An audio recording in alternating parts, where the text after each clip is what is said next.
Psychological warfare, emotions as weapons. Stop for a moment. Until now we have talked about structures of systems, design. But all of that depends on something more basic. Emotion.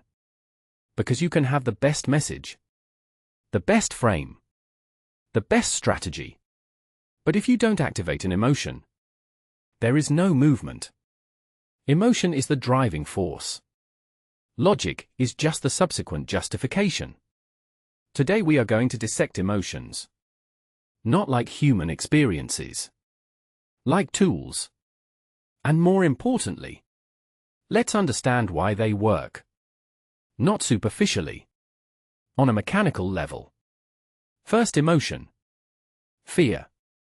Fear is the oldest tool. And it is still the most effective. But not for the reason you think. Fear doesn't work because it scares. It works because it reduces the range of thought. When a person perceives threat, your brain changes modes. Analysis to survival. This has specific consequences. The ability to evaluate complex information is reduced.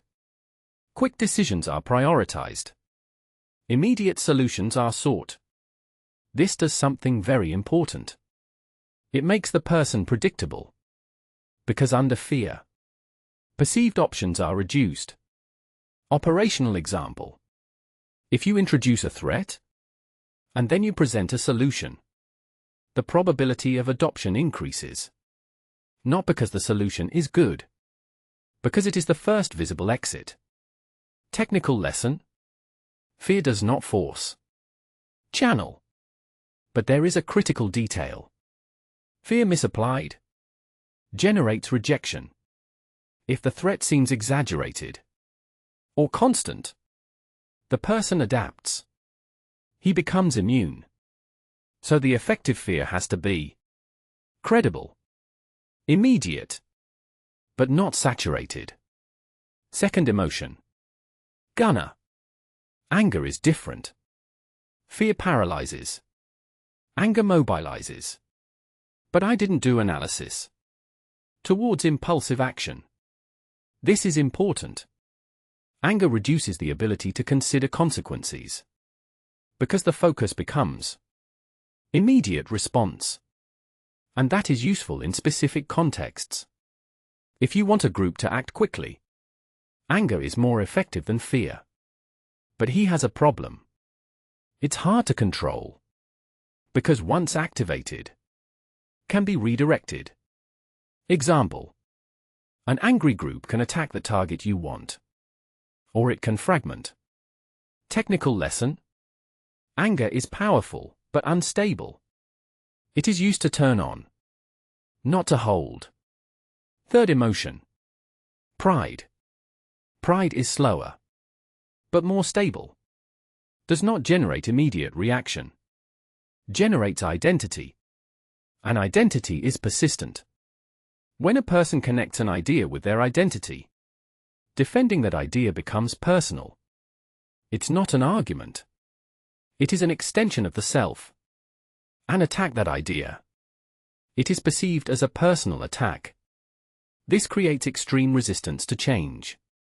That's why pride is so useful. Because it turns beliefs into rigid structures. Technical lesson. If you want loyalty, don't convince. Integrate the idea into the identity. Fourth emotion. Blame. Guilt is a tool of control. It works differently. It doesn't push out. Push in. It makes the person self-regulate. This is extremely efficient. Because it eliminates the need for external control. The person corrects himself. But there is an important detail. Guilt only works if the person accepts the moral framework. If you don't accept that framework, there is no effect. Technical lesson. Guilt requires a prior moral system. Fifth emotion. Belonging. This is probably the most underrated. Humans are social. And isolation is perceived as a threat. So, belonging to a group, it becomes a priority. This generates something very useful. Accordance. People adjust their behavior to align with the group, even if they don't completely agree, because the cost of exclusion is perceived as older. Technical lesson: you don't need to convince individuals. Turn the idea into a social norm. Integration. Now let's put everything together. Emotions are not used in isolation. They combine. Classic example of emotional structure. First, fear. A threat is introduced. Then, belonging.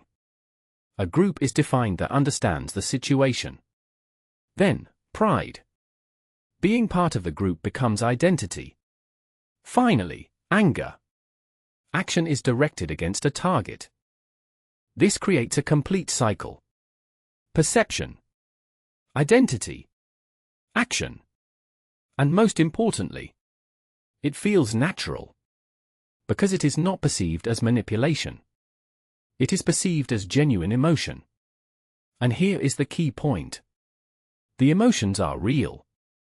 But its activation can be designed. And that's what makes this so effective. Because you are not creating something false. You're directing something real. Applied example. Imagine a message. Logical version.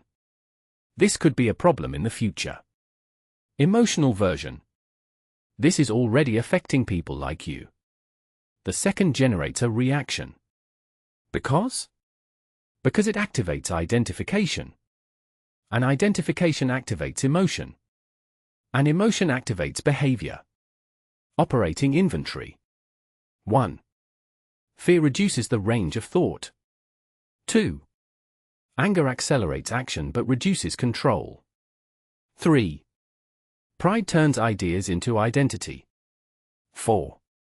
Guilt internalizes control. 5. Belonging breeds conformity. 6. Emotions work best in sequence, not in isolation. 7. Emotion precedes logic. Conclusion. You are not a purely rational system. Nobody is. And that is not weakness. It is human design. But that design can be exploited. And it is. Constantly. The difference is simple. Some understand the system. Others react to it. In the next episode, let's put everything together. Complete narratives. How belief systems are built. How they are maintained over time. And how they can dominate entire environments. Because an emotion can move a person.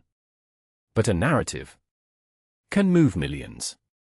See you in the next episode.